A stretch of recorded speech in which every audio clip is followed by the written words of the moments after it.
Assalamualaikum warahmatullahi wabarakatuh. Apa khabar semua? Selamat pagi kepada kami di Malaysia hari ini, Minggu Baru, hari Isnin. Dan hari ini bersamaan dengan 24 Mei 2021, 12 Syawal 1440 Hijrah. Temankan kami berdua, saya Naim Iswan. Saya Ali Iskandar. 12 Syawal dah kita, bermakna kita hampir menjengah ke separuh masa kedua untuk bulan Syawal ni. Mungkin mood raya pun dah berkurangan. Mood, tak tahu sekarang ni mood apa. Mood resah kerana pelbagai perkara perlu diperketatkan. Dan kita sedang cuba sedaya upaya untuk menjalani kuarantin kendiri ataupun self voluntary lockdown dipanggil. Dan itu yang telah pun diperkatakan dan dicadangkanlah dari masa ke semasa. Dan ini antara perkara bukanlah baharu. Kita tahu dah setahun lebih Jun kita bersama dengan pandemik ini. Tapi dalam masa yang sama mungkin baharu bagi setengah orang untuk ada kawalan kendiri tersebut kan dalam masa yang sama, sebab godaan dugaan untuk keluar tu sentiasa memanggil-manggil lah kan, bagi saya dan melihat kepada orang lain. Sebab kadang-kadang kalau ada satu mentaliti, kalau kita tak keluar orang lain akan keluar. Kalau kita tak bawa mentaliti tu ada. Maksudnya kalau macam kita dah duduk kat rumah tapi tiba-tiba dalam masa yang sama bila kita nampak orang tetap keluar pergi ambil angin ke, mungkin beli barang ke, ataupun perlu berjumpa dengan orang lain ke kan. Saya fikir kan mentaliti, maaf silakan habiskan. Tapi masih ada mentaliti tu, maksudnya macam kita je tak keluar, tak boleh lah, dah setahun saya tak keluar, tapi orang lain ada je keluar, dia macam tu. Sebab yang saya fikirkan mentaliti yang kalau kita tak keluar, siapa yang nak beli barang-barang orang berniaga.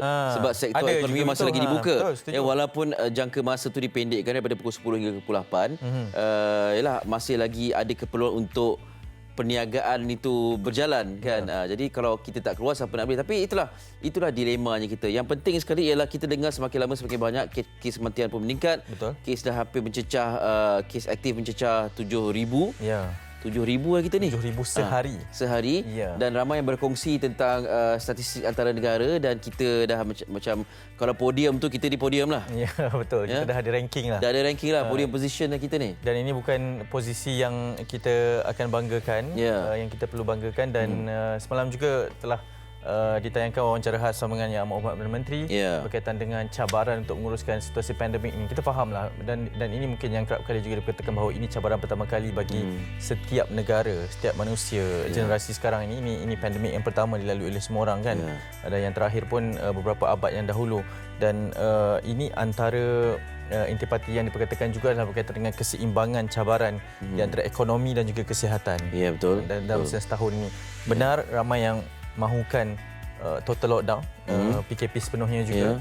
Ramai juga memperkatakan perkara tersebut, tapi dalam masa sama keseimbangan di antara mereka yang mungkin tidak boleh survive lah sekiranya ada lagi PKP secara penuh ini. Dalam wawancara semalam pun disebutkan Tan Sri Muhyiddin Yassin sendiri secara peribadinya mahukan total lockdown tapi itulah dia, banyak perkara yang harus diperhalusi, diperbincangkan. Dan itu sambil kita berbicara dalam meja, kita akan sentuhlah tentang perkara-perkara berkaitan dengan SOP, PKP dan sebagainya. Okey, kita ada satu yang menarik ini, perkembangan rakyat Malaysia yang di luar negara yang sangat memberikan inspirasi kepada ramai anak-anak muda khususnya. Betul. Ini Dr. Amalina Cik Bakri, siapa tak kenal lah kan, pakar bedah kita di sana. Sekali lagi telah pun mendapat satu lagi pengiktirafan dan juga tanggungjawab yang sangat besar juga untuk menjadi salah seorang daripada anggota pasukan pengujian vaksin COVID-19 yang pertama di United Kingdom. Dan semalam telah pun dimuat naik satu gambar yang di 10 Downing Street. Itu gambar paling mahal lah saya buat masa ni. Saya kira walaupun hanya di depan pintu, tapi itu adalah sebuah pintu yang ikonik kan. Betul. Yang kalau kita lihat, kalau saya dengan movie-movie lah kan, filem-filemnya sebagai ikonik Perdana Menteri Britain tu, pintu tu mesti ada. Betul. Pintu tu yang keluar masuk lah. Kita tahu pintu kerajaan lah kan. Kalau kita mengikuti lakaran ataupun lembaran sejarah, Winston Churchill masuk keluar pintu betul. Ke Margaret Thatcher, semua nama hebat kepimpinan Britain melalui pintu tu. Dan akhirnya Dr. Amalina pun bergambar di situ kerana beliau ada tugasnya. Betul. Dan semalam mengambil alih ataupun mendapat pengiktirafan selain daripada menganggotai pasukan pengujian vaksin ini mencari sukarela, beliau juga menjadi antara yang pertama untuk menjawab ataupun menerima sesi soal jawab di Instagram rasmi ataupun di Twitter rasmi UK Prime Minister. Itu dahsyat tu kan maksudnya, dan ianya diumumkan sendiri di Twitter UK Prime Minister tersebut ataupun Perdana Menteri UK Britain mengatakan bahawa ini antara sesi soal-jawab yang dijawab sendiri oleh Dr. Amalina berkenaan dengan COVID ataupun vaksin COVID-19 ini. Dan kita selaku rakyat Malaysia sangat berbangga dengan pencapaian ini, tapi dalam masa yang sama ini satu tanggungjawab dan tugas yang besar lah kan. Betul. Kadang-kadang kita hanya nampak kebanggaan tu saja. Kita tak nampak tugas berat yang digalas oleh Dr. Amalina tu. Jadi kita harapkan tanggungjawab ini menjadi perangsang juga kepada yang punya aspirasi untuk jadi doktor. Setuju. Yang anda juga mempunyai keupayaan dan kebolehan untuk berbuat sedemikian. Yang pentingnya kena buat kerja betul-betul lah kan. Aspirasi jadi doktor tu bukan hanya nak title doktor. Ya, betul. Bukan nak beritahu orang kita doktor pakai PPE dan sebagainya. Tugas di sebalik itu sebenarnya sangat-sangat mencabar. Okey, tadi kita sebutkan angka yang hampir menjengah 7,000. Mari kita kongsikan yang terkini. 6,976 kes baharu yang dicatatkan. Ya, dan ini angka tertinggi harian di Malaysia. Ingat saja kes aktif tersebut 57,022 kes. Dan kita sebenarnya telah pun lebih daripada 500,000 kes secara keseluruhan di Malaysia. Siapa boleh jangka dalam tempoh setahun ini. Kalau dulu kita yang paling kurang kadar kebolehjangkitannya, sekarang kita yang antara yang aktif. Dan kes kematian baru 49 kes. Ini yang fokus yang semakin bimbangkan juga dari hari ke hari. Okay, sebelum kita berai tengok yang atas tu, 512,091 kes keseluruhan. Dah separuh, setengah juta dah lah. Setengah juta. Lepas setengah juta dah. Okey, jadi ini antara kes yang merupakan negeri-negeri dan antara kluster baharu yang dicatatkan. Anda tengoklah ini kluster di kawasan tempat tinggal anda ataupun tidak. Ya, kalau ada bagaimana, kalau tidak adakah anda perlu alpa dan terus menjalankan aktiviti seperti biasa. Jadi inilah keadaannya. Baik, kita berwaspadalah, jaga diri kita dan orang-orang di sekeliling kita.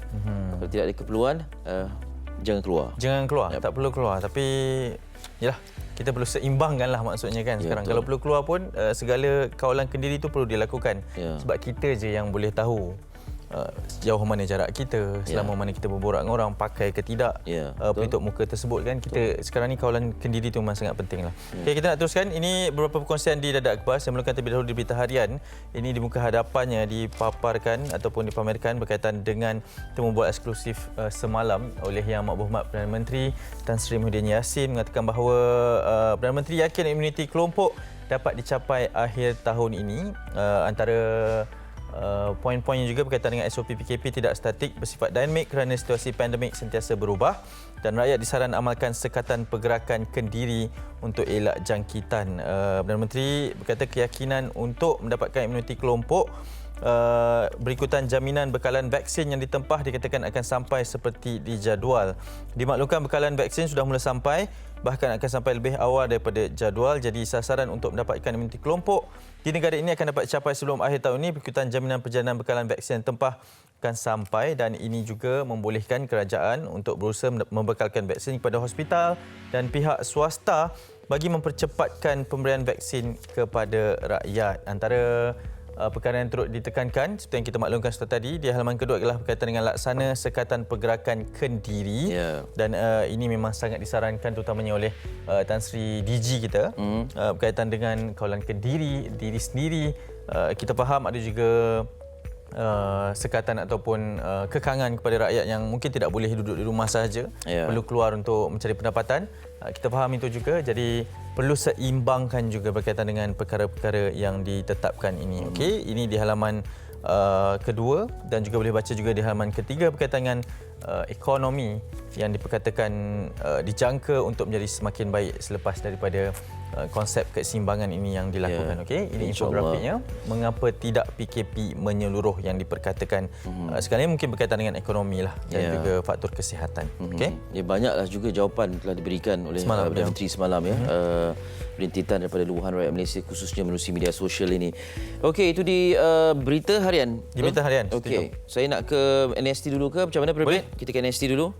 Okey, New Straits Times. Semakin lama New Straits Times kan muka hadapannya semakin saya rasa boleh menjadi naskah collector's item. Sebab kalau zaman dulu, beberapa tahun yang lalu, beberapa dekad yang lalu, adanya majalah Life magazine ni. Gambar muka hadapan tu memang akan buat, saya kena dapatkan naskah ni. Jadi yang ini pun memberikan makna yang cukup besar. Tengok yang seorang petugas tersandar di van jenazah ni, memberikan gambaran betapa rumitnya situasi sekarang ini. Dengan angka 6976 itu, anda boleh amati muka hadapan ini, dan pilihan penerbit lebih menjurus kepada apa yang disebutkan berkaitan dengan pusat membeli belah ataupun aktiviti membeli belah yang dihadkan kepada 2 jam saja. Di muka surat 5 ada perinciannya, 2-hour limit on shoppers at retail premises. Customers can spend a maximum of 2 hours at all retail premises including shopping complexes from Tuesday, esok lah kan? Esok, hari gaji pula tu. From Tuesday, Domestic Trade and Customer Affairs Minister Datuk Seri Alexander Nantalinggi said. He said this was part of the updated Standard Operating Procedures (SOP) for the trade sector, which includes retail, wholesale and distribution, following an announcement by Senior Defence Minister Datuk Seri Ismail Sabri Yaakob that Movement Control Order 3.0 rules would be tightened. Jadi disambut baik juga oleh pengurusan premis perniagaan lah tentang perkara ini. Daripada ditutup terus, tidak-tidaknya dihadkan, tapi inilah tanggungjawab kita sebagai pengguna. Kena buat macam PKP 1 lah. Senarai apa nak beli, pergi cepat-cepat. Macam taktik ada kan. Betul. Dan sebab yang pertama, kita pun lama beratur di luar masa tu kan. Bila masuk alam, kita sendiri pun takut untuk berada lama. Dan sekarang pun ada sekatan masa pula, 2 jam bagi setiap individu tu. Cuma implikasinya juga perlu difikirkan bagaimana cara untuk kita melaksanakan. Okey, itu di NST. Saya nak teruskan, ini satu perkongsian yang menyayat hati di harian Metro, dipaparkan di muka hadapannya berkaitan dengan kejamnya COVID-19. Ibu bapa dipercayai mendapat jangkitan ketika bersolat tarawih di surau, dan kemudian seorang anak berhadapan ujian yang hebat dari Allah apabila kematian ibu bapa dan adik dalam tempoh 3 hari akibat COVID-19. Dan bagi Lance Corporal Siti Nurul Hawana Amran, pemergian bapanya Amran Sadun berusia 56 tahun, ibu Hasminah Parmen 57 tahun, Jumaat lalu di Hospital Chancellor Tunku Mukhris Ceras, manakala adik Muhammad Luqman Idham baru berusia 20 tahun di Hospital Sungai Buloh pagi semalam adalah suatu memilukan kerana langsung tidak sempat bersua sebaik mereka dimasukkan ke ward. Hanya potret bersama semua arwah yang dirakam Aidilfitri lalu sebagai kenangan. Dan rentetan ini ataupun penceritaan ini boleh dibaca di halaman kedua, 3, 4, 6, 7, 8, 10, 11, 12 dan 16. Banyak sekali perkongsiannya kerana satu keluarga ini sebenarnya telah pun tular kisah mereka berkaitan dengan seorang demi seorang, dan beberapa ahli keluarga yang lain juga turut dilaporkan positif pada ketika ini dan sedang bertarung untuk sembuh dari COVID-19. Dan ini juga dipaparkan di halaman kedua. Kalau lihat, adiknya juga turut menerima rawatan di Hospital Sungai Buloh, manakala beliau masih lagi sedang berkuarantin bersama dengan adik ipar dan anak buah sehingga 30 Mei ini selepas menjalani ujian calitan pada hari semalam. Dia juga berharap keputusan ini dapat untuk disahkan negatif kerana perlu menguruskan banyak sekali dokumen-dokumen dan juga urusanlah bagi memastikan urusan pengebumian dan juga ahli keluarganya dapat untuk diuruskan dengan baik. Okey, dan lihat ini kisahnya apabila ada kejadian positif di solat tarawih ketika surau berhampiran di Sungai Besi, dan kemudian mendapat jangkitan daripada situ sehinggalah merebak kepada orang yang lain juga. Itulah dia. Okey, hari ini pun kita ada perkongsian berkaitan dengan individu yang kehilangan ayah yang tercinta. Betul.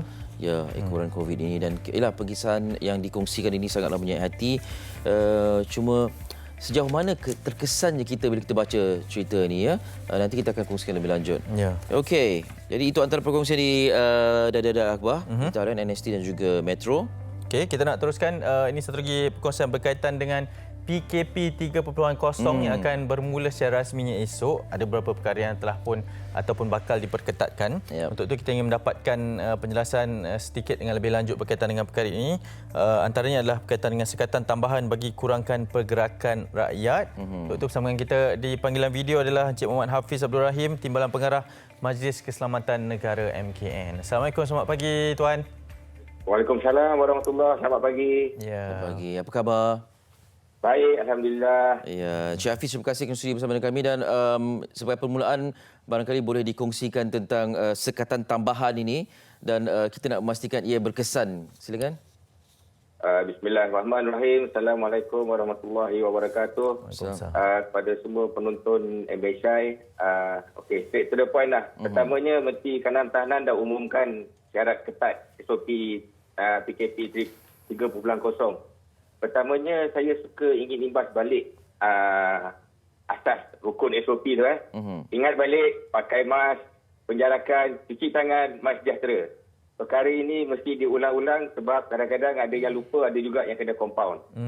Majoriti dah tahu, semua dah faham tentang rukun SOP ini, tetapi SOP yang diperketatkan ini, kita kena faham rohnya adalah nak kurangkan pergerakan. Okey. Ingat, kurang pergerakan sebab seperti kata DG Tan Sri Hisham, virus tidak bergerak tetapi manusia yang bergerak. Sebab itu kita nak kurangkan pergerakan manusia. Kes mencanak semua orang tahu, sebab itu diminta kebanyakan dan semua rakyat Malaysia kalau tiada urusan duduk di rumah. Tapi ada yang tanya, kalau suruh duduk rumah, saya nak pergi kerja. Sebab itulah disyaratkan bahawa BDR ini, bekerja dari rumah ini diwajibkan. Berdasarkan kepada SOP yang telah ditetapkan. Kalau menurut MITI, tak kira kumpulan yang buat operasi atau pengurusan sektor swasta, 40% kena kerja dari rumah. Hanya 60% saja yang ke tempat kerja. Dan sektor awam 80% bekerja di rumah kecuali frontliners. Untuk sektor swasta tu, kalau kita melaksanakan bekerja dari rumah, 6.1 juta pekerja. Melibatkan 61 juta pekerja, itu ramai. Bayangkan pergerakan yang kita boleh hadkan ataupun limitkan daripada bekerja dari rumah ini, maknanya kita dapat mengelakkan pergerakan manusia keluar dan bekerja dari rumah. Dan juga BDR untuk sektor awam sebanyak 750,000 pejabat awam akan terlibat daripada bekerja dari rumah ini. Oleh yang demikian, pesanan saya bila dah bekerja dari rumah ini untuk majikan ketua jabatan, susunlah dan patuhlah arahan BDR ini. Sebab ini kita bukan nak menyusahkan semua orang, tetapi untuk menyelamatkan nyawa. Yang kepada pekerja pula, kumpulan pekerja, bila dah bagi bekerja dari rumah, janganlah kita tuang kerja. Bila dah kerja rumah, kerjalah macam anda berada di pejabat. Dan ingatlah, dikala ada yang kena berhenti kerja dan tiada kerja, kita dah masih lagi dapat bekerja. Oleh yang demikian, bekerjalah sungguh-sungguh di rumah tu. Okey. Bila cakap tentang Cik Hafiz? Audionya tidak kedengaran, Cik Hafiz.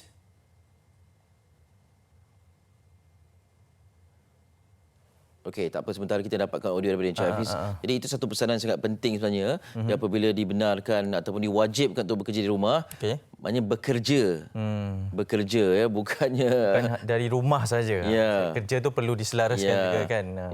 Dan lah ada dalam kalangan kita ni yang bila kata macam bekerja rumah, maknanya kita bekerja di luar pejabat, boleh ke tempat lain. Tapi lah sekarang ni premis perniagaan tempat makan pun tidak membenarkan dine in. Betul. Jadi kalau boleh kurangkan waktu untuk berada di luar dan betul-betul menumpukan kepada kerja di rumah. 80% disebutkan ramai tu kalau sektor awam. Betul. Kan? Dan hanya 20% saja yang dibenarkan kembali bekerja. Dan mungkin antara yang perkara menjadi perhatian juga adalah tambahan sekatan jalan raya itu seperti yang diumumkan berkaitan dengan oleh Majlis Keselamatan Negara untuk meningkatkan tambahan sekatan jalan raya. Jadi mungkin kalau sudah bersedia, Cik Hafiz sekali lagi. Hello. Boleh dengar kami? Boleh dengar ke? Okey, baik. Jelas. Silakan. Alright. Okey, kita sambung. Maaf tentang masalah tadi. Okey, bila kita dah kurangkan pergerakan, kita sambung balik. Semua yang aktiviti ekonomi pun kita hadkan waktu operasi. Untuk makluman semua, kedai makan, kedai beli barang keperluan harian dan sebagainya, kecuali farmasi, kita tetapkan 8 pagi, 8 malam. ada yang tanya kenapa 8 pagi 8 malam, 8:01 minit nanti virus keluar ke? Bukan pasal itu. Kita hendak meminimalkan pergerakan. At least kalau dah lepas pukul 8 tu semua orang duduk di rumah, kebarangkalian virus untuk sebar itu adalah lebih kurang, lebih rendah daripada yang dimasukkan. Cik Hafiz, kalau ada juga yang buat lawak. Cik Hafiz, mungkin boleh ulas juga tentang kebimbangan orang ramai berkaitan dengan apabila ianya sudah sampai 8 malam, kita akan tertumpu pada satu waktu puncak sahaja untuk menempah makanan ke ataupun tak sempat ketika balik kerja. Bagaimana sebenarnya pihak MKN akan melihat pada isu ini? Okey, untuk keadaan tersebut, pertamanya kita kena faham kita sekarang dalam peperangan. Bila peperangan, kita tidak boleh melakukan sesuatu dengan yang biasa, yang kalau waktu aman, waktu bukan perang.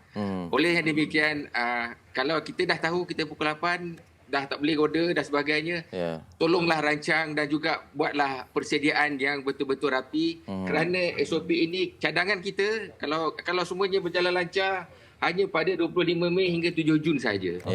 Kita boleh buat perancangan awal. Saya faham akan ada yang susah sikit, tetapi kalau kita faham balik SOP ini dibuat untuk selamatkan nyawa, kita boleh sesuaikan mengikut keadaan supaya tidak semua keluar dan kurangkan pergerakan. Itu yang saya ingin tekankan setiap masa. SOP ini adalah untuk kurang pergerakan dan walaupun susah, kita kena harungilah waktu perang ini, sebab lagi sekali saya ulang benda sama, kita hendak menyelamatkan nyawa. Alright. Rancang pembelian awal dan sebagainya, dan kepada pemilik premis, bila kita tunjukkanlah kerjasama anda juga kepada negara, bila kita dah benarkan aktiviti ekonomi terus dijalankan, makanya anda boleh melakukan kawalan di premis anda juga. Bila sekarang kalau kita dah masuk premis, kita cek MySejahtera, status kita kan low risk ke high risk ke.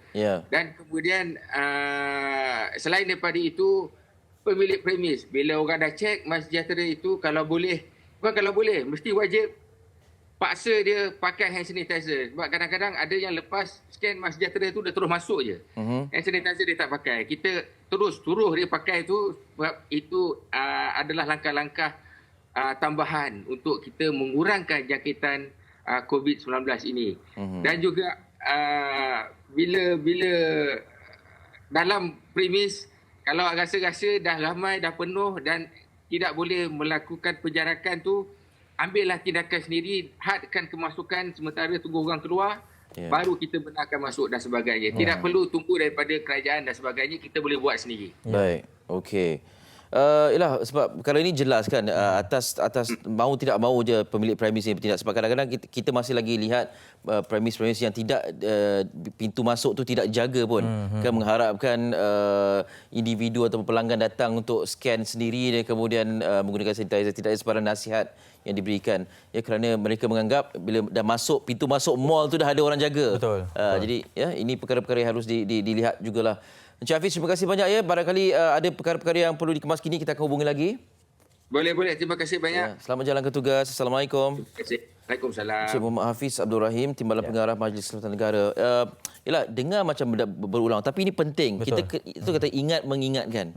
Sentiasa lah ingat mengingatkan dan macam kita cakap, selalu kita cakap juga, kawalan Kendiri sekarang ni yang paling penting. Cik Hafiz pun tadi mengingatkan bahawa tanggungjawab sendirilah tu dalam memastikan bahawa kita keluar, kita tahu penjarakan, hand sanitizer, kita tahu kita scan ke tak scan, kita je yang tahu. Ya, itulah. Dan bila kita cakap perang melawan COVID ni, maknanya kita kena anggap ni perang lah. Bila perang ni adalah had-had tertentu tu. Kan? Betul lah. Kena anggap. Tapi itu satu poin yang menarik tu. Sebab kita kata kita tengah perang, tapi kita nak menjalani kehidupan macam tak perang, tak boleh lah, tak kenalah. Betul. Kita pun kata hashtag kita belum menang kan. Mari kita perang betul-betul kan. Okey, kita nak berehat seketika. Selepas ini masih lebih cerita tentang COVID-19 ni berkaitan dengan kesan jangka panjang terhadap imuniti badan. Ya, dan ada juga perkongsian daripada bekas pesakit yang masih terkesan. Akan kami bawakan di MSI. Jangan ke mana-mana.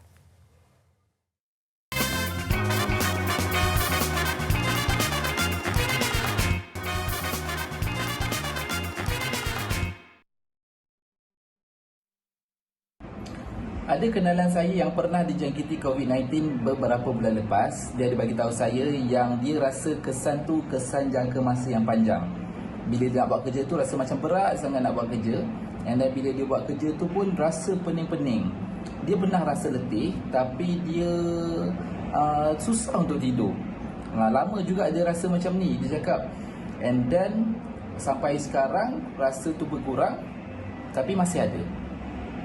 Di sini saya nak kongsikan sedikit pengalaman daripada sahabat yang pernah terkena positif COVID, yang dah sembuh dan dah balik rumah lah.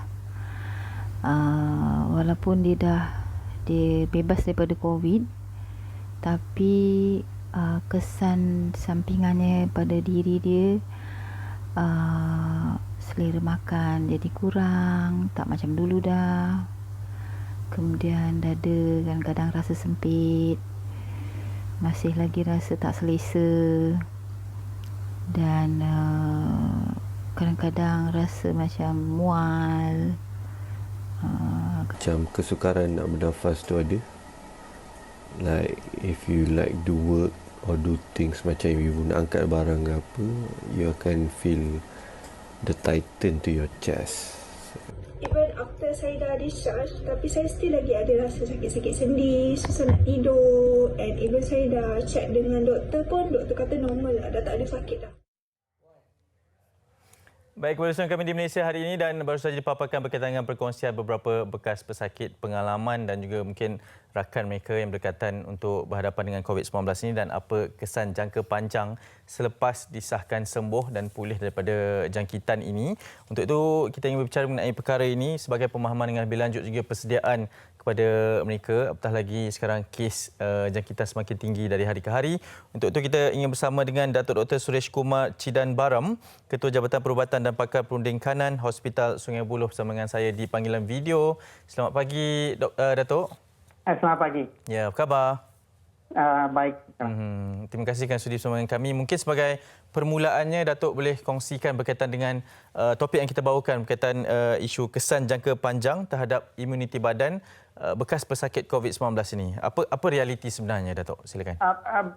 Bekas pesakit COVID-19 biasanya mengadu simptom-simptom seperti susah nafas, letih, sakit dada dan batuk. Simptom yang berterusan biasanya dilihat pada pesakit yang telah mengalami jangkitan COVID yang serius.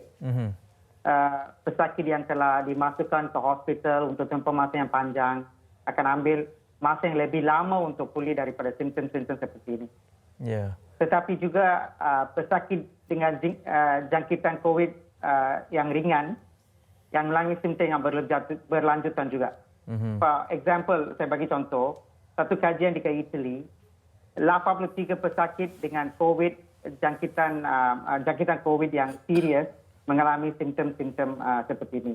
Tetapi satu lagi kajian di Switzerland dengan pesakit-pesakit yang dapat COVID-19 yang ringan, 32% dapat simptom-simptom seperti ini selama 6 minggu hingga 2 bulan. Datuk, melihat kepada contoh-contoh yang diberikan, kalau di Malaysia keadaannya, kenapa ada respon ataupun kesan-kesan yang berbeza kepada bekas-bekas pesakit ataupun penghidat COVID-19 ini, Datuk? Saya fikir bergantung pada berapa serius mereka punya COVID semasa masuk dalam hospital. So, for example, bila di Sungai Buloh juga, Jabatan Rehabilitasi akan menghubungi pesakit yang telah mengalami jangkitan COVID yang serius saja. Dan bila kita menghubungi mereka 81% cakap dia rasa keletihan. 16% cakap susah tidur. 11% cakap ada batuk. And 4.2% cakap ada rasa anxiety, kegelisahan. Itu yang mereka cakap. Memang berbeza banding dengan beberapa serius COVID-19 masa dia masuk hospital. Datuk melihat kepada kesan ini, bagaimana sebenarnya untuk meningkatkan tahap imuniti mereka, atau adakah mereka akan mengalami kesan ini selama-lamanya? Mungkin ada cara untuk sembuh, Datuk? Kita tak pasti apa sebab simptom-simptom ini berlaku. Adakah ini sebab kesan virus?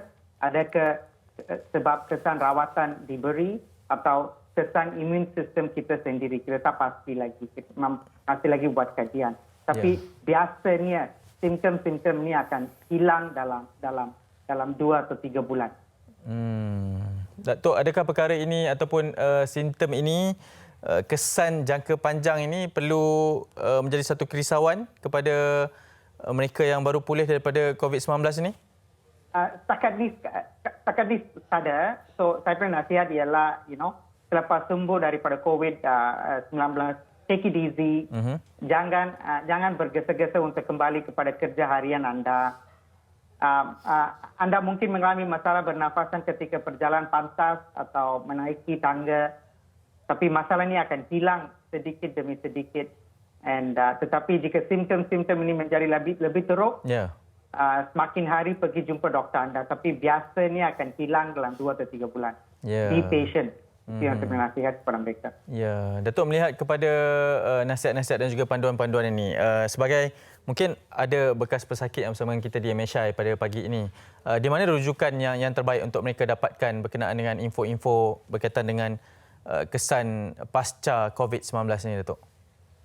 So, sekarang kita punya nasihat ialah sebab kita masih lagi belajar tentang kesan-kesan COVID-19, kita nasihat ialah pergi jumpa doktor yang rawat COVID-19 anda, atau pergi ke klinik kesihatan berhampiran. Dan so kita akan bagi nasihat tentang macam mana nak menyadari simptom-simptom. Ya, Datuk juga turut dipaparkan berkaitan dengan beberapa infografik yang berkaitanlah tentang kesan jangka panjang ini. Sekarang dengan kes harian yang semakin mencecah 7,000 kes setiap hari, dan juga cabaran untuk menyembuhkan pesakit ini ataupun menunggu mereka waktu untuk virus ini semakin tidak aktif. Apa pesanan yang juga boleh berikan kepada rakyat Malaysia untuk sekurang-kurangnya meneruskan kawalan kendiri dan juga menjadi antara ataupun membantu kita untuk mengurangkan kes COVID-19 ini, Datuk? Silakan.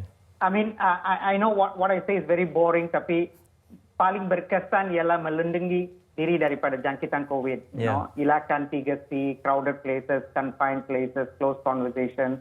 Amalkan 3W, wash, wear mask, warn. Ini yang penting sekali kalau kita boleh jauh daripada jangkitan COVID-19, dan of course tak kena kesan sampingan yang berlanjutan. Ya, Datuk, terima kasih banyak-banyak kerana sudi bersama kami. Thank you. Selamat bertugas kita ucapkan kepada Datuk Dr. Suresh Kumar Cidan Baram, Ketua Jabatan Perubatan dan Pakar Perunding Kanan Hospital Sungai Buloh. Terima kasih kita ucapkan juga di atas pencerahan berkaitan dengan kesan jangka panjang terhadap imuniti badan. Okey, kita nak teruskan perkongsian ini. Ada satu lagi war-war yang akan kami bawakan berkaitan dengan Reconnect 2021. Bangkit daripada tahun 2020 yang mencabar, ada cara untuk anda tingkatkan usaha pemasaran anda. Perlukan cara cekap kos untuk berhubung semula dengan pelanggan dan kembali mantapkan perniagaan anda. Masih mencari penyelesaian periklanan kreatif untuk menambat hati pelanggan sasaran anda? Inilah sebabnya acara Reconnect 2021 diadakan khas untuk anda semua. Reconnect 2021 ialah sesi rundingan 30 minit percuma yang akan bawa anda bagaimana TV atau radio boleh meningkatkan jualan dengan pantas dengan kos penyelesaian mampu milik dan terbukti sehingga 80%. Daftar hari ini di rsvpreconnect.com, ya, rsvpreconnect.com untuk mantapkan semua perniagaan anda. Okey, itu berkaitan dengan Reconnect 2021. Kita nak berteriak seketika kerana selepas ini kita akan berbincang tentang tindakan kejam Zionis ini dan apa yang sedang berlaku dan apa perencanaan kita dan bagaimana perspektif orang muda melihat situasi ataupun konflik ini. Kita nak tampilkan 3 individu yang punya kapasiti tersendiri. Pemimpin pelajar, da'i dan juga influencer ni. Bagaimana mereka melihat konflik ini dari kacamata masing-masing dan apa yang mereka harapkan dengan apa yang mereka berupaya untuk lakukan. Ya, selain itu ada juga perkongsian berkaitan dengan perjalanan terakhir pesakit COVID-19 yang tular juga yang mendapat perhatian ramai berkaitan dengan kisah ini. Apabila permintaan terakhir si ayahandanya adalah untuk berwuduk sebelum masuk ke bilik ICU dan proses wuduk itu dibantu oleh anaknya sendiri iaitu juga seorang doktor. Jadi ada perkongsian bersama kami di Malaysia hari ini. Teruskan, jangan ke mana-mana.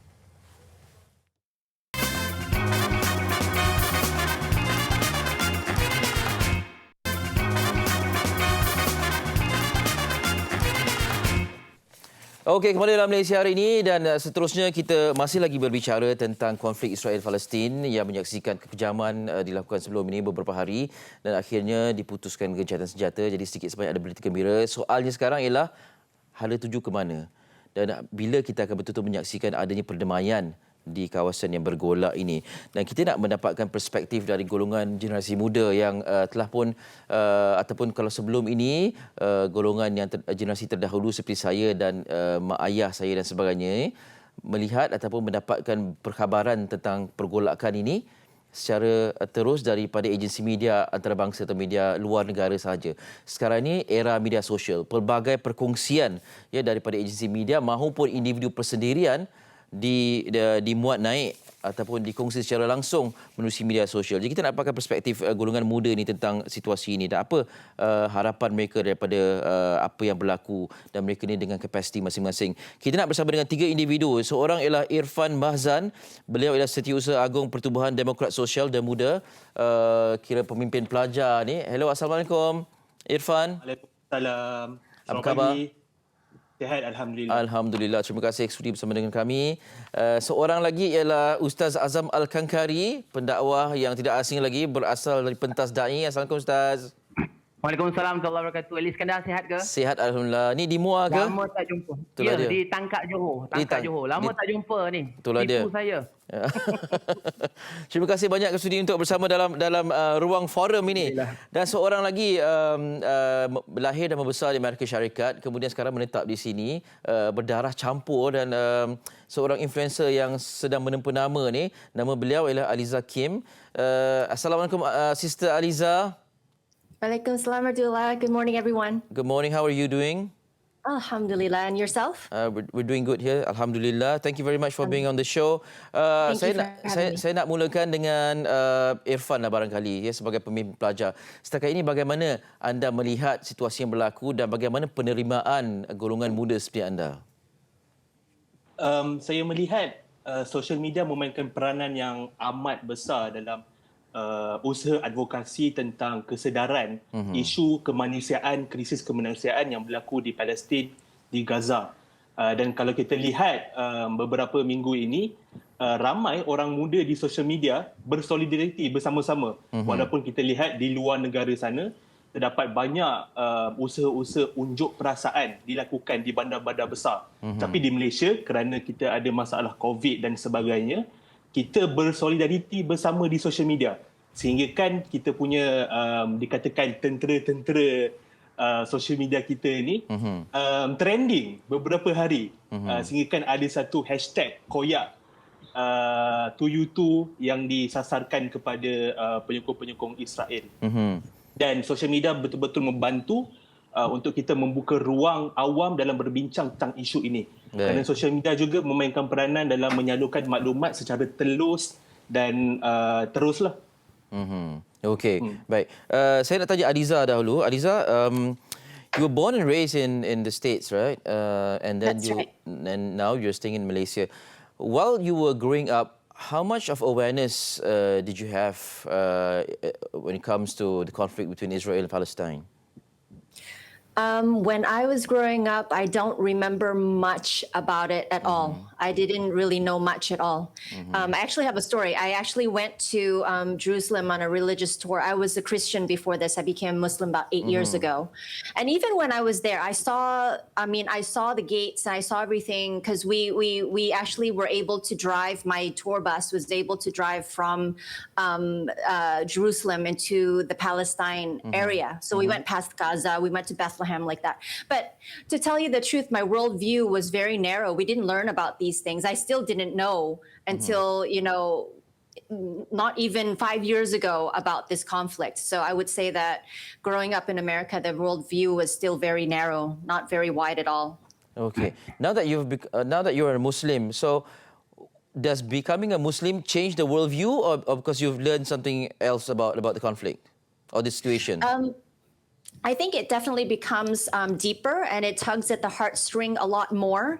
However, I mean, as a Christian, Jerusalem, Al-Aqsa, that area was already sacred to me. I mean, whether it was before or now, I have these emotional ties to that area. But definitely, being a Muslim and understanding more about the history and just having my worldview expand has definitely brought things a lot closer to home, and that's probably why I'm more passionate about it right now. Okey, Ustaz Azam, kita dengar macam-macam perkongsian sekarang ni kan. Kalau dulu generasi terdahulu ni hanya dapat berita saja dan hanya di sebelah pihak yang kita anggap kadang-kadang terlalu bias. Jadi sekarang ni kita dengar pihak Israel kata macam ni, pihak Amerika kata macam ni, dan pihak Muslim kata begini. Okey, sebagai pendakwah generasi baharu ni, bagaimana anda menyantuni kelompok-kelompok ini untuk memastikan ini adalah yang hak, ini adalah yang betul sebenarnya? Baik, terima kasih kepada Elie Iskandar, para penonton Malaysia Hari Ini TV3 yang setia ketika ini. Sebenarnya saya sangat seronok dapat sepentas bersama dengan saudara Irfan dan juga Haliza Kim. She's very good lah, sangat bagus. Dan inilah perspektif yang sangat luar biasa. Sebenarnya kalau tak tahulah dari segi saya peribadi, kalau kita bincang bab Palestin ni, Elie Iskandar, para penonton, sebenarnya bagi saya dah puluh tahun dah bincang bab Palestin ni. Berpuluh-puluh tahun. Saya rasa daripada saya kecil, saya sekolah menengah, sampailah sekarang ini memang isu Palestin aja cerita. Tapi mungkin kerana kita berada dalam circle kita, barangkali saya lah, mungkin kita ni jurusan agama agaknya lah kan. Kita budak SMKA lah, kita duduk kolej agama. Kita kalangan kita saja. Tetapi bila mana isu sekarang ini, saya tengok 2021 ni dengan serangan Israel, sebenarnya tuan-tuan dan puan-puan penonton, tiap-tiap tahun, dia Iskandar pun saya rasa maklumlah, dia wartawan kan, hebat, dia guru kami kan. Tiap-tiap tahun memang Palestin diserang. Tiap-tiap tahun. Dan bukan tiap-tiap tahun, sentiasa. Bayangkan tuan-tuan puan di sepadan Gaza dan juga di West Bank, di tebing barat, di Palestin. Itu memang sebenarnya Israel pun tak wujud. Tapi kalau kita lihat peta dunia pun sebagai contoh, dulu memang ada peta tu, kalau tuan-tuan boleh tengok di Google Map, ada Palestin. Tapi sekarang ni makin lama makin kecut dan perkataan Palestin dah tak wujud. Yang ditukarlah Israel, negara haram Israel. Tuan-tuan dan puan-puan penonton, sebenarnya bila mana kita bicara bab ini dah lama dah. Tetapi oleh kerana anak-anak muda, saya lihat, saya pun muda juga. Saya masih muda ya. Kan? Masih muda juga. Dia lebih muda daripada Elie Iskandar lah yang pasti. Maknanya tuan-tuan dan puan-puan penonton, kita ni nak cerita anak muda sekarang ni dengan ada hashtag tanda pagar, dengan ada laman sosial. Inilah dipanggil the power of laman sosial. Bagaimana laman sosial ini mempengaruhi, sebagai contoh, orang yang tak pernah tahu pun oleh kerana dia layan TikTok contohlah kan, dia layan Twitter, dia layan Instagram. Saya pun tak ada akaun TikTok, Instagram, Twitter adalah, itu pun ikut-ikut aja kan, apa ada, tak ada lantak lah kan. Ustaz, di Facebook, macam mana? Okey Ustaz, saya nak beri ruang seadilnya kepada semua panelis ni. Okey, sebagai ustaz zaman moden ini, bagaimana memanfaatkan media sosial ni dalam berdakwah? Baik, laman sosial ini adalah... Silakan. 1 minit. Ya. Terima kasih Iskandar ya. Dia yang berani panggah aku kan. Baik. 1 minit ya. Jadi maknanya laman sosial ini adalah satu peranan. Semua orang ada laman sosial. Percayalah tuan-tuan puan, generasi muda sekarang ini semua ada laman sosial. Paling kurang ada Facebook, paling kurang ada Twitter, paling kurang ada Instagram. Jadi apa yang boleh kita buat? Kita buat hashtag tanda pagar Free Palestine, ataupun kita buat Palestine apa-apa saja. Maknanya apa saja isu yang kita ketengahkan, kita bawakan di laman sosial, dan inilah antara jihad kita secara yang paling rendah di negara kita, insya-Allah. Okey, baik. Irfan Mahzan sebagai pemimpin pelajar universiti, adakah social media itu sudah cukup untuk mengutarakan perasaan kita ataupun masih lagi perlu ada gerakan fizikal? Saya rasa sekarang ini dalam keadaan pandemik, agak sukar untuk kita gerakkan apa-apa usaha secara fizikal. Dan saya rasa alat terbaik adalah social media untuk kita beri yang pertama, kesedaran. Dan kedua adalah untuk kita menyuntik semangat untuk kita terus mempertahankan hak-hak warga Palestin yang tertindas. Cumanya, alat kita dah ada, social media. Tapi bagaimana untuk kita beradvokasi dan menyampaikan maklumat ini secara telus, iaitu tepat dan berfakta. Itu adalah antara cabaran kita untuk kita menyusun atur pergerakan kita di sosial media. Okey, bagaimana mengharungi ataupun mengendalikan cabaran itu? Sebab kadang-kadang kita tak tahu berita yang disampaikan tu kadang-kadang berita yang tidak sah. Ya, anda sebagai orang muda bila melihat media sosial ini bagaimana? Media sosial ni dia adalah satu platform yang pelbagai maklumat, dan setiap maklumat yang dikeluarkan bukannya maklumat yang sahih. bukan semua. Jadi ada beberapa cara untuk kita kenal pasti sama ada maklumat tersebut adalah benar atau tidak. Pertama, untuk kita semak siapakah penulis maklumat tersebut ataupun siapakah penulis artikel tersebut, siapakah penyampainya, bilakah disampaikan maklumat tersebut dan dari mana maklumat itu disampaikan. Itu adalah antara cara untuk kita kenal pasti sama ada maklumat itu benar ataupun tidak. Ataupun kita boleh dengan senang Google saja dan banyak news outlet yang berkaliber untuk kita rujuk. Okay, baik. Liza, you are one of the influencers now being mentioned a lot by a lot of people, especially Malaysian netizens. How do you use this capacity to educate the public? Having experience for being a non-Muslim before this and now being a Muslim, do you think you have a better edge at educating people?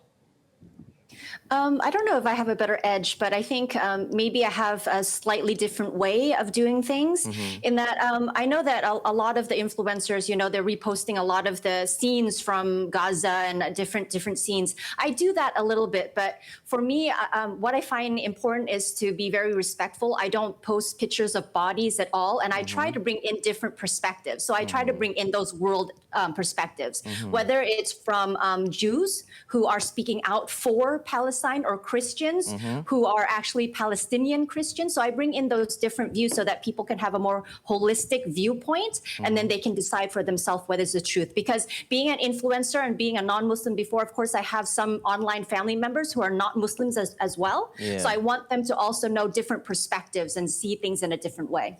Okay. So how are they accepting the things that you share so far? Alhamdulillah, so far everyone has been accepting, and I think they've caught on that I'm trying to be balanced. I hope that I'm being balanced. But of course, there are those people that catch on who are of the other side who come in and make comments and things like that. And I have a wonderful online family who will come in and help me respond, protect me, this kind of thing. So of course there will be some of that, but for the large majority, everyone is able to follow and able to think along with me. Okey. Ustaz Azam, kita lihat ramai yang berkongsi kemarahan di media sosial dengan itulah wujudnya hashtag Israel koyak dan sebagainya. Dari perspektif Islam, adakah melempiaskan kemarahan dengan cara tertentu ini adalah cara yang wajar dilakukan? Baik, dia sebenarnya ada marah yang dibenarkan dan marah yang tidak dibenarkan. Ini yang kita kena faham. Maknanya marah yang tak dibenarkan, marah dalam keadaan marah. Maknanya tuan-tuan dan puan-puan penonton ya, marah dalam keadaan bernafsu. Ini bahaya. Maknanya dia marah bernafsu, semua dia keluar. Mulut, semua apa? Maki, hamon, kan? Semua dia keluar. Itu tidak diajar dalam agama. Sedangkan kita ditunjukkan akhlak. Tetapi marah yang dibenarkan ini marah dengan iman dan marah dengan aman. Maknanya bagaimana? Bila mana Islam ditindas sebagai contoh, ataupun keluarga kita dimaki dan sebagainya, maka kita boleh marah. Kita boleh terjemahkan marah dengan saluran yang betul. Jadi, bila mana kita mengenengahkan, sebenarnya memang tak nafi ya. Kadang-kadang memang sebenarnya kita marah. Kalau tengok laman sosial ni, kadang-kadang saya satu hari pernah tak nak buka, takut. Sebab bila kita buka, kita rasa macam, ya Allah marahnya. Nak mulut, nak maki waktu bulan Ramadan kan. Lagilah.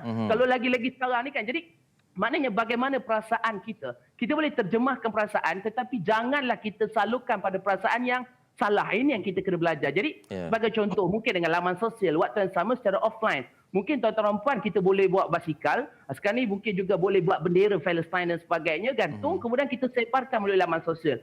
Dan banyak aktiviti yang dilakukan oleh NGO-NGO. Dan sebenarnya saya nak kongsikan, ada 2 jihad yang boleh kita buat di peringkat kita di Malaysia sebagai contoh. Boleh saya bawa ke ataupun... Silakan. Boleh, boleh. 2 jihad ini apa dia tuan-tuan dan puan itu? Yang pertama jihad bil lisan, jihad bil mal. Maknanya apa? Yang pertama jihad bil lisan ini jihad dengan lidah kita. Mari kita menyampaikan kepada masyarakat melalui apa? Melalui sampaikan dan sebarkan maklumat perkara yang benar tentang Palestin. Bagaimana tuan-tuan dan puan? Contoh, tuan-tuan dan puan boleh rujuk dalam NGO sebagai contoh, MyCare, Aqsa Sharif. Banyak lagi NGO di Malaysia ini yang menengahkan isu Palestin dah puluhan tahun. Jadi ini satu perkara yang sangat luar biasa. Yang kedua, apa dia jihad bil lisan ini adalah dengan doa. Ini yang paling penting. Every day, setiap hari kita kena doa. Kerana doa itu senjata orang beriman. Doa silahul mukmin. Doa banyak-banyak. Tiap hari doakan untuk saudara kita di Palestin. Kerana apa? Itulah innamal mu'minuna ikhwah. Setiap orang beriman itu adalah bersaudara. Walaupun kita berbeza kaum, beza negeri, beza benua, tapi kita adalah umat yang satu insya-Allah. Doakan mereka. Ini yang paling penting. Jihad kita yang pertama. Yang kedua, tuan-tuan puan, jihad bil mal apa dia? Sedekah. sedekah, dermalah kepada mereka yang memerlukan. Sebagai contoh, banyak-banyak NGO yang boleh kita sertai. Tuan-tuan puan, dermalah every day kalau boleh, tiap-tiap hari. Bukan saja ketika waktu ini, waktu yang tengah kritikal ini, tetapi sepanjang masa. Dan saya percaya di luar sana ada, di rumah-rumah ada tabung-tabung Palestin sebagai contoh. Maknanya dah bertahun-tahun mereka sedekah dan sampaikan kepada Palestin. Kalau tak, mana mungkin orang Palestin kenal rakyat Malaysia. Ini luar biasa. Jadi dua jihad ini kita sebagai rakyat Malaysia, sebagai generasi muda, kena ketengahkan, insya-Allah. Moga manfaat. Dan kita nampaklah gerakan dua jihad ini dilaksanakan dengan begitu berleluasa sekali, alhamdulillah. Okey Irfan, selain daripada perkara yang disebutkan ini dan selain daripada gerakan media sosial ini yang begitu ketara sehingga mendapat pengiktirafan pihak luar ini, apa lagi yang dilihat anak muda boleh lakukan? Sebab pemahaman tentang situasi ini bukan hanya diterima melalui media sosial dan juga pembacaan, tetapi juga daripada perspektif golongan yang kita lihat melakukan kekejaman itu sendiri.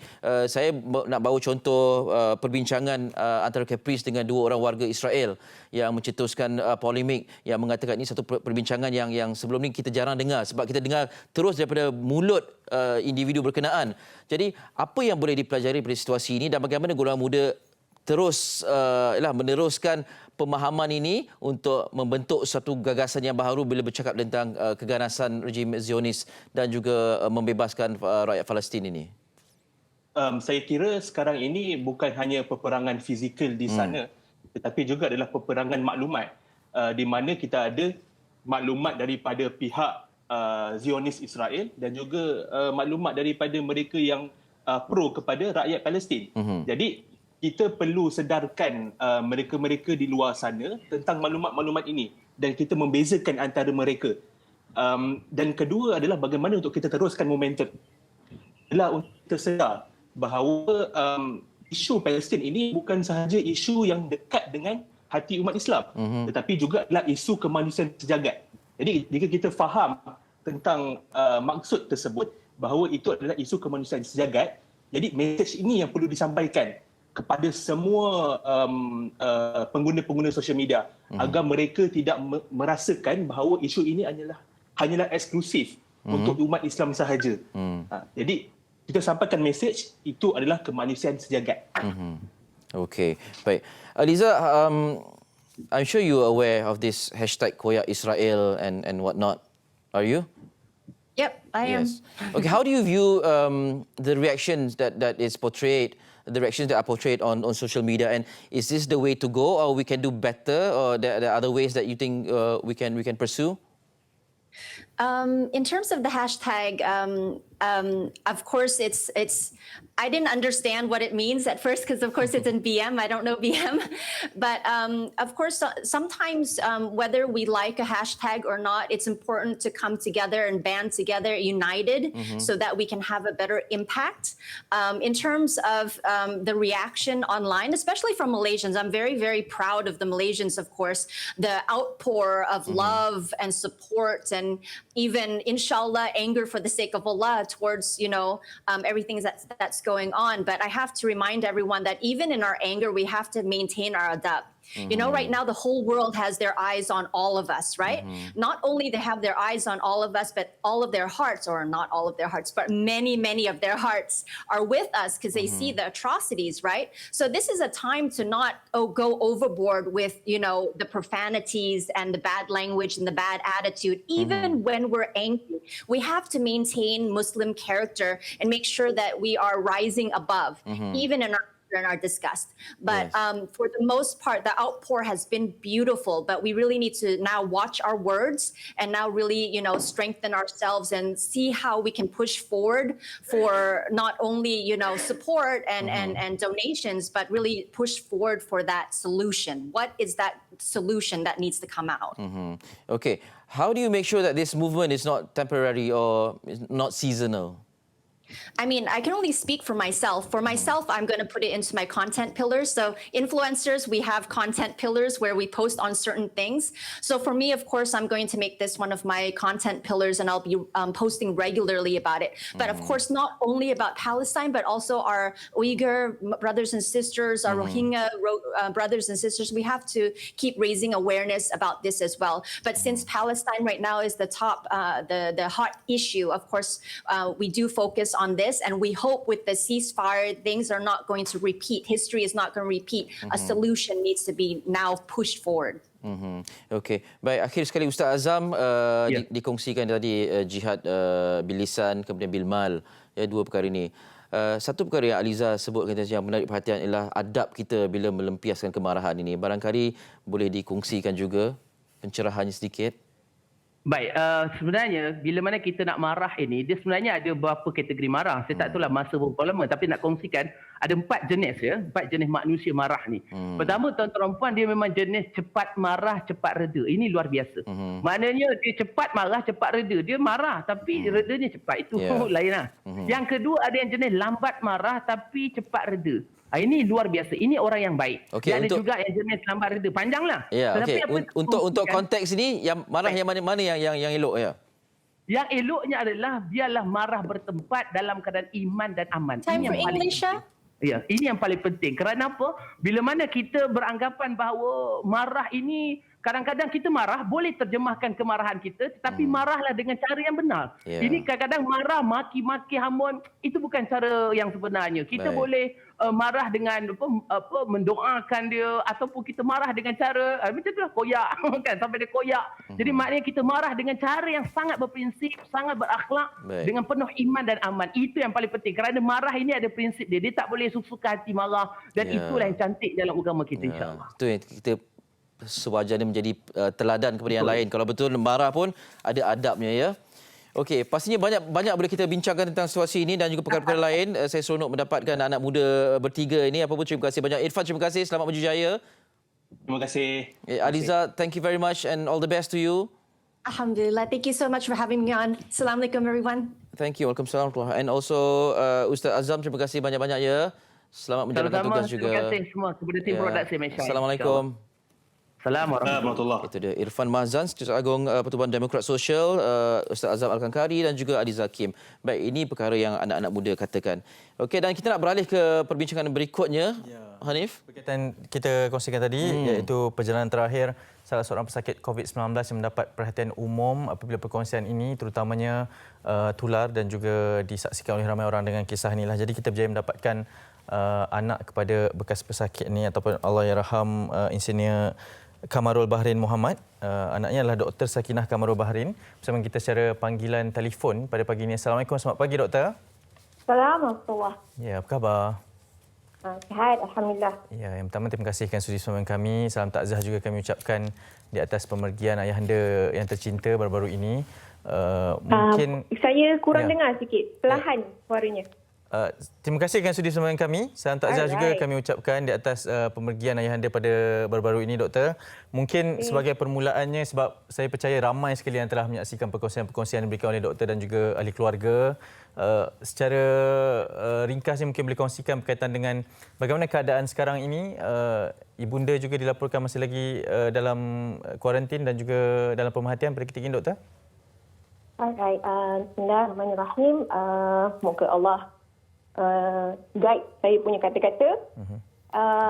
Alhamdulillah, mak sekarang 17 insyaAllah kalau saya tak salah kira. Tapi dia dah discharge. Currently saya monitor dia di rumah untuk dia punya oksigen dan keadaan.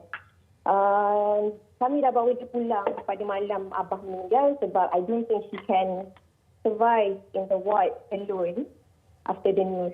So kami teruskan dengan konsultan untuk bawa dia pulang dan konsultan bagi green light under monitoring saya di rumah lah, insyaAllah. Adik-beradik lain, Alhamdulillah semua ada yang positif dah selesai, yang negatif dah habis kuarantin. Sampai adik-beradik semua okey, insyaAllah. Kami okey. Alhamdulillah, kami okey. Cuma our heart untuk mak kami sekarang, because she just lost a lover of 38 years. And we are giving her space and we are supporting her, insyaAllah. Okey, Doktor, kalau saya boleh tanya, apa yang menggerakkan Doktor untuk merakamkan detik-detik situasi bersama arwah ayahanda dan berkongsi di media sosial? Saya tak langsung. Saya tak terfikir langsung untuk rekod. Itu semua kerja ibunda tercinta. Mak abah was admitted together dalam ward yang sama dan 2 bedded. Jadi 2 minggu terakhir mak abah memang honeymoon phase, 2 orang sahaja. Dan masa saya ambilkan wuduk tu memang saya tak ada fikir lain lah. Mak saya yang record. She send the video dekat dalam group. Itu adalah 21 hari bulan 5 sebelum Toho. Saya post 22 hari bulan 5 sebelum abah quote dulu yang pertama. Lepas asar. Itu pun sebab ingatkan kami dapat kabar yang abah dah masuk chest tube dan nampak oksigen naik 90%. Oh, hati lega sedikit. Tu yang kata upgrade tu ya? Ya. Masa tu saya ada visitors lunch. Abah tak intubated dari waktu tu. Cuma masuk chest tube untuk increasekan oksigen. So ada pneumothorax. Jadi hati lega sikit postkan video tu untuk kenangan sendiri. Ya. Beberapa minit kemudian saya dengar pengumuman di speaker hospital. Code blue isolation ICU, code blue isolation ICU, code blue isolation ICU. Just minutes after saya post video tu. So tak ada lain, hanya untuk simpanan sendiri. Tapi itulah kejadiannya. Ya. Doktor, kalau boleh kongsikan momen-momen detik-detik tersebut secara peribadinya, apa yang diperkatakan dan juga perbualannya pada waktu tersebut, doktor? Waktu ambil wuduk tu? Ya. Alright. Saya pagi tu, Allahu Akbar, kesana kemari saya. Pagi ada interview live tentang COVID di Facebook. Kemudian saya ke klinik sebab meraihkan kehadiran Ustaz Abid di klinik saya. Lepas tu saya terus lari ke hospital sebab lepas perbincangan dengan konsultan in charge, Dr. Roslan, Allah bless him sebab dia banyak bantu kami, bantu abah untuk pujuk abah ke ICU untuk one-to-one monitoring. Bukan untuk intubation, untuk one-to-one monitoring. Jadi abah refuse, abah tak nak. Jadi saya sebagai the doctor in the family dan anak sulung perempuan, inilah kerja saya daripada dulu sampailah sekarang. Semua yang adik-adik lain tak nak cakap, saya lah tukang cakap. Jadi saya dengan PPE, dengan izin medical director hospital tersebut, masuk untuk pujuk abah. Sempatlah saya urut belakang dia ada komplain, dada dia dah lenguh. Sebab dia dah guna dia punya aspirin masa untuk bernafas. Saya urut dengan tigrap. Lepas tu borak-borak sambil tu dengan mak. Urut kaki dia, moisturizekan kaki dia, buat displacer. Sambil kita lembutkan hati dia untuk agree ke ICU untuk one-to-one observation tu. Saya janji pada abah 24 jam ke 48 jam je abah. Abah on HFNC, high flow nasal cannula. Ini high-tech punya oxygen machine yang tak perlu ventilator. Abah on that machine, diorang tengok abah stable on that machine. Terbawa abah naik atas balik abah. Then he was okay. Alright. So, boleh. Lepas tu, waktu tu dah siap-siapkan abah lah. Siap-siapkan abah. And then dah dekat pukul 1, abah cakap, no, ambilkan botol spray. Tolong abah ambil wuduk. Sebab dia dah tak larat nak jalan ke toilet untuk tu. Dia on high flow mask. Waktu tu on high flow. High flow ni 15 liter oksigen maksimum. Jadi dah tak boleh tolong dia dah. High flow mask tu perlu ke ni. Dan saya ambilkan wuduk tu. Abah pentingkan tertib dan sempurna. Jadi walaupun on high flow mask, saya bukakan dulu sebab dia nak basuh muka, basuh janggut kesayangan dia. Lepas tu saya cepat-cepat pakaikan balik. Lepas selesai bahagian muka, Abah dah mengah. Abah dah mengah. Disambung sampai ke kaki. Video tu lebih panjang tapi mak rekod sampai situ je. Sampai ke kaki, selesai. Ingatkan Abah sempat Zohor dulu di ward jemaah dengan mak. Tapi tak sempat sebab nurse kata, minta maaf kami dah standby. Jadi kata saya dengan Abah kata tak apalah. Abah tolak kat ICU duduk dah ada. Abah tak nak jamah apa-apa sebab Abah kata Abah tak nak buang air besar sebab Abah nak simpan wuduk. Jadi insyaAllah wuduk tu lama Abah simpan. Saya harapnya dengan wuduk tu last Abah pergi. Itulah momen dia. Ya. Ini satu perkongsian yang sangat menyentuh perasaan kita semua, apatah lagi dalam kita berdepan dengan situasi yang sukar ini, dan ini dialami sendiri oleh Dr. Sakinah ya, terhadap ayahandanya. Sama tak kala berjuang memberikan maklumat dan penjelasan tentang COVID, ya, berhadapan dengan situasi ini juga, dan pastinya perkongsian ini diraikan oleh kita semua sebagai pedoman dan juga iktibar. Cerita ini sangat dekat dan pastinya akan dikenang oleh doktor sendiri dan juga ahli keluarga. Kalau boleh dapat diberikan pesanan kepada orang awam yang masih lagi mungkin tidak nampak sebab ia tidak melanda mereka, berlaku di depan mata mereka. Apa yang doktor boleh katakan kepada kita semua? Allahu Akbar.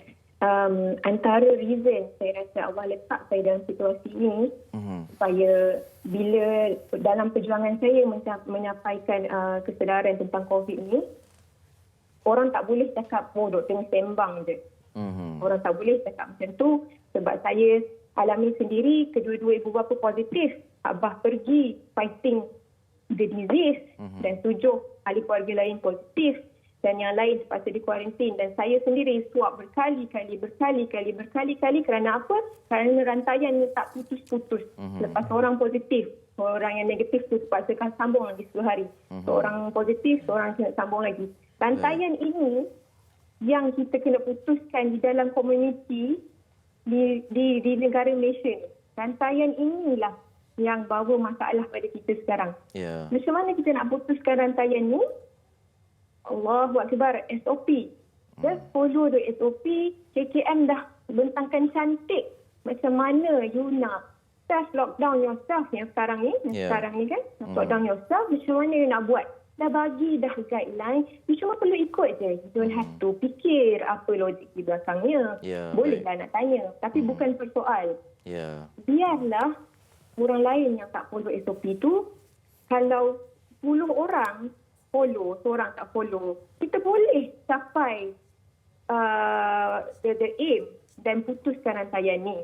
Biarlah orang lain tak buat, kita buat.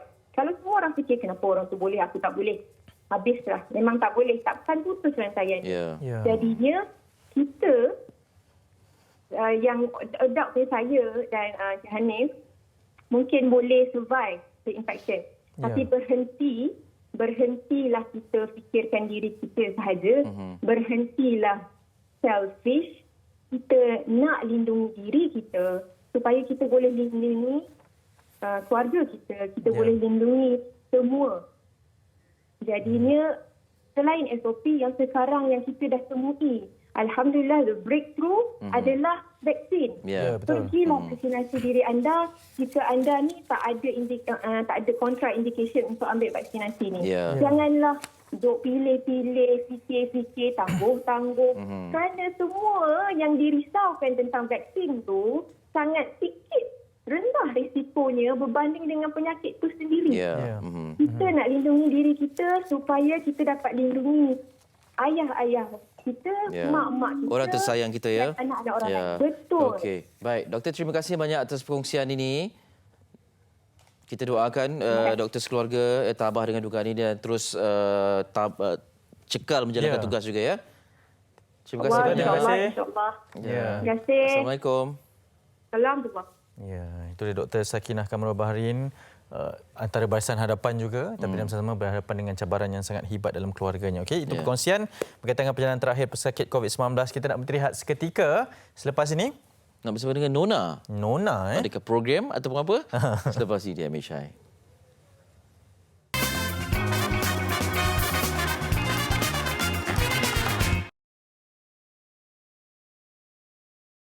Wow. Rupanya Nona bukan program TV saja. Dia bukannya Nona bukan tu. Ini yang lagi lincah lah. Lagi lincah, lagi satu warna yang baru dalam dunia M-pop ini. Ya, dan kita nak tampilkan mereka bertiga secara maya di talian sekarang. Hello, assalamualaikum. Assalamualaikum. Selamat pagi. Selamat pagi. Ya, apa khabar ketiga-tiganya? Mungkin boleh kenalkan terlebih dahulu diri masing-masing. Mana satu Raja, mana satu Lela, mana satu Rika. Hai semua, saya Nona Lela. Nona Lela, okey. Nona Lela. Dan Saya dulu adalah seorang pramugari dan seorang penari. Dan lepas tu kebanyakan tanya kan, Cina ke Melayu ke kan. Saya berbangsa Cina berasal daripada Kuala Lumpur. Okey. Oh ya ke? Okey. Dari Kuala Lumpur je. Apa Nona apa? Lela. Itu nama Melayu. Nama penuh ya? Nama penuh Lokari Angela. Angela. Alright. Okey, yang tengah tu? Semua nama Lela. Hai, saya Rika. Saya berumur 21 tahun dan saya berasal dari Sabah, Seningal, Sabah. Okey. Yang seorang lagi? Dan saya Raja. Nama penuh Raja Nur Aizuri dan saya berasal dari Kuala Lumpur. Okey, bagaimana terciptanya kumpulan Nona ni? Kabarnya protege ataupun nak didik kepada Stacy dan Hakim ya? Yes. So, macam mana adanya Nona ni, so dalam perbincangan tu dalam sekitar tahun 2019. So masa tu baru ada meeting, ada trial, so macam baru-baru mencuba lagi lah. Tapi bila betul-betul confirmnya pada bulan Oktober tahun lepas, tahun 2020. Dari situ lah kita mula proses buat single, buat single Kaswari, MV sampailah sekarang. Okey, dan ini kira single pertama lah ya? Kaswari ni. Okey, dan biasalah bila ada girl band aja kita akan dengar lah kata nak bersaing dengan band-band tertentu. Dan kalian pastinya dah ada jawapan untuk menangkis soalan-soalan ni. Apakah jawapannya? Silakan.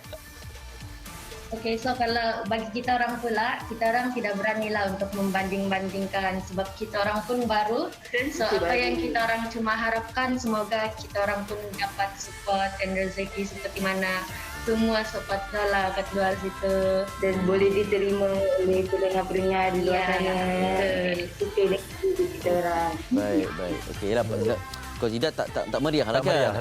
Takkan ada monopoli je kan. Kita jadi host pun kalau kita seorang aja susah lah kan. Dia kena ada warna lah kan. Okey, nak tanya juga. Ini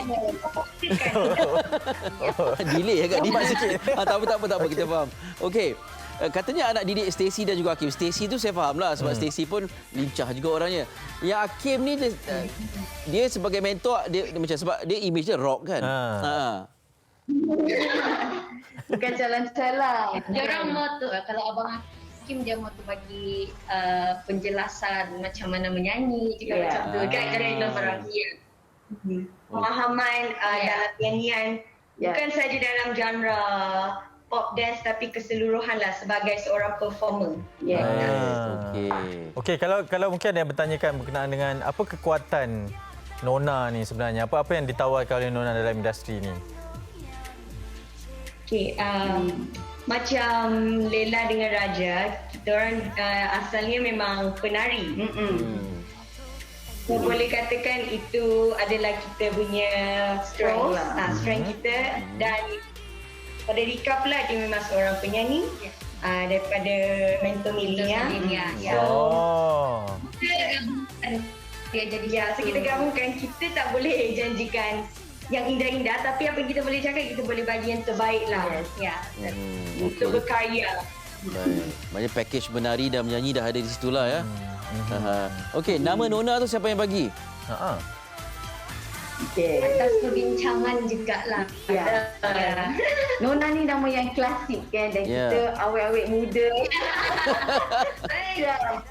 Bujang, pernah di pasaran. Kita nak melambangkan identiti Malaysia tu. Sebab kita setuju dengan nama Nona ni. Yang pencetuskan tu siapa? Stacy ke Hakim ke ataupun kalian? Siapa yang come out yang pertama boleh kali? Je bagi nama lain. Kasawari ke? Kasawari. Macam-macam boleh bagi lain ni. Kenapa Nona ke? Time tu tengah tengok program Nona ke? Kita masa tu fikir juga nak letak nama apa yang melekat, yang ni. Okey, kalau boleh yang simple tapi yang melekat. Pencetusnya kita punya memang pencetus kita lah. Iaitu Abang Hakim dan Kak Stacy. So memang serentak lagi nama Nona. Suka. Malaysian pop. Senang lah kan dia terus Nona. Okey, mungkin yang terakhirnya kata-kata harapan kepada peminat dan juga penonton MHI untuk terus sokong Nona. Silakan.